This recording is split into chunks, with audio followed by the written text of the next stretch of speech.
السلام علیکم۔ ہارون رشید کا محدث کی تعظیم کرنا۔ ہارون رشید گھوڑے پر سوار کہیں جا رہا تھا۔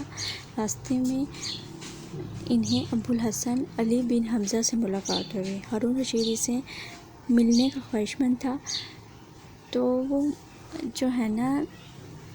فکر و گنا ہمیشہ دربار سے دور مطالعے میں غرق رہتا۔ ہارون رشید اس عالم کے احترام میں گھوڑے سے نیچے اتر پڑے اور سلام میں پہل کی اور مصافحے کو ہاتھ بڑھایا۔ اس عالم نے بھی ہارون رشید سے مرغوب ہوئے بغیر ہاتھ بڑھا دیا اور مصافحہ کر کے ہاتھ کھینچ لیا۔ عالم نے لاپرواہی سے جواب دیا، آپ سے ملاقات ہی نہیں ہوتی۔ امیر المومنین، دراصل بات یہ ہے کہ مطالعے سے فرصت ہی نہیں ملتی۔ ہارون رشید نے قدرے تشریح سے کہا، آخر اتنے علم کا کیا فائدہ؟